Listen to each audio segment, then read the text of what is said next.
আসসালামু আলাইকুম। স্বাগতম আজকের সংবাদে। শুরুতেই থাকছে সংবাদ শিরোনাম। নো কিংস বিক্ষোভ, যুক্তরাষ্ট্র জুড়ে ট্রাম্প বিরোধী ব্যাপক মিছিল সমাবেশ। এদিকে গাজায় যুদ্ধবিরতি লঙ্ঘনের মার্কিন দাবি প্রত্যাখ্যান হামাসের। এবং সবশেষে থাকছে রাফাহ সীমান্ত বন্ধ রাখার ঘোষণা নেতানিয়াহুর। শুনছিলেন শিরোনাম, এখন বিস্তারিত। প্রথমেই আমার চ্যানেলটি সাবস্ক্রাইব করুন, যাতে সবার আগে সর্বশেষ সংবাদ আপনার কাছে পৌঁছায়।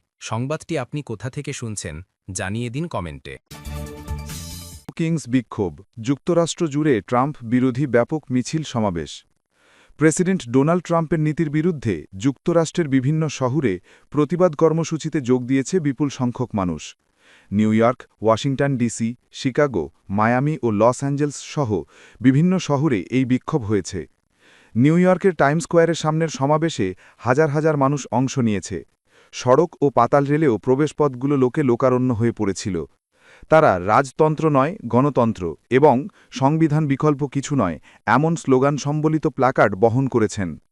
এই বিক্ষোভের আগে ট্রাম্পের সহযোগীরা অভিযোগ করেছেন যে এর সাথে বামপন্থী অ্যান্টিফা আন্দোলনের যোগসূত্র আছে এবং এর নিন্দা করে তারা এই বিক্ষোভের নাম দিয়েছেন হেট আমেরিকা র্যালি বা আমেরিকাকে ঘৃণা সমাবেশ। এদিকে আয়োজক ও বিক্ষোভকারীরা বলেছেন শনিবার তাদের বিক্ষোভ ছিল শান্তিপূর্ণ। এদিকে গাজায় যুদ্ধবিরতি লঙ্ঘনের মার্কিন দাবি প্রত্যাখ্যান হামাসের। মার্কিন পররাষ্ট্র দপ্তর বিশ্বাসযোগ্য প্রতিবেদন উদ্ধৃত করে দাবি করেছে ফিলিস্তিনি দলটি ইসরায়েলের সাথে যুদ্ধবিরতি চুক্তি শিগগিরই লঙ্ঘন করবে। এদিকে হামাস তাদের এ দাবি প্রত্যাখ্যান করেছে। এক বিবৃতিতে হামাস বলেছে যুক্তরাষ্ট্রের অভিযোগগুলো মিথ্যা, এটি ইসরায়েলিদের বিভ্রান্তিকর প্রচারণার সাথে সম্পূর্ণ মিলে যায় এবং দখলদারি বাহিনীর অপরাধ ও গাজায় ফিলিস্তিনিদের বিরুদ্ধে সংগঠিত আগ্রাসনের ধারাবাহিকতা আড়াল করে। মার্কিন পররাষ্ট্র দপ্তর দাবি যুদ্ধবিরতি লঙ্ঘন করে হামাস গাজার বেসামরিক নাগরিকদের ওপর হামলার পরিকল্পনা করছে। তারা মধ্যস্থতাকারী দেশগুলোকে যুক্তরাষ্ট্র সমর্থিত শান্তি চুক্তির অধীনে তাদের বাধ্যবাধকতাগুলো বজায় রাখতে দাবি জানাতে আহ্বান করেছে।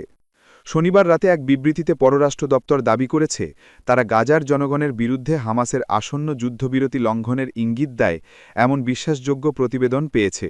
এতে আরও বলা হয় যে হামাস এই আক্রমণ চালিয়ে যায় তাহলে গাজার জনগণকে রক্ষা করতে এবং যুদ্ধবিরতির অখণ্ডতা রক্ষা করার জন্য ব্যবস্থা নেওয়া হবে।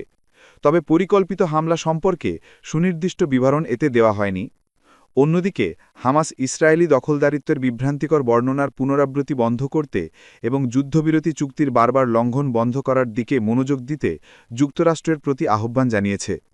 এতে বলা হয়েছে বাস্তবতা সম্পূর্ণ ভিন্ন চিত্র তুলে ধরে, কারণ দখলদারি কর্তৃপক্ষই অপরাধী দল গঠন, সশস্ত্র এবং অর্থায়ন করেছে যারা হত্যা, অপহরণ, ত্রাণের ট্রাক চুরি এবং ফিলিস্তিনি বেসামরিক নাগরিকদের ওপর হামলা চালিয়েছে।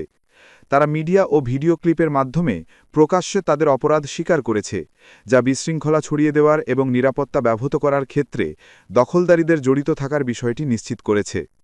হামাস বলেছে গাজায় তাদের পুলিশ বাহিনী জনগণ ও সম্প্রদায়ের সমর্থনে এই গ্যাংগুলোকে স্পষ্ট আইনি প্রক্রিয়া অনুসারে জবাবদিহিতে করতে, নাগরিকদের সুরক্ষা এবং সরকারি ও ব্যক্তিগত সম্পদ সংরক্ষণের ক্ষেত্রে তাদের জাতীয় দায়িত্ব পালন করছে। এবং সবশেষে থাকছে রাফাহ সীমান্ত বন্ধ রাখার ঘোষণা নেতানিয়াহুর। গাজা ও মিশরের মধ্যবর্তী রাফাহ সীমান্ত ক্রসিং পরবর্তী নির্দেশ না দেওয়া পর্যন্ত বন্ধ থাকবে বলে শনিবার জানিয়েছেন ইসরায়েলি প্রধানমন্ত্রী বেঞ্জামিন নেতানিয়াহু।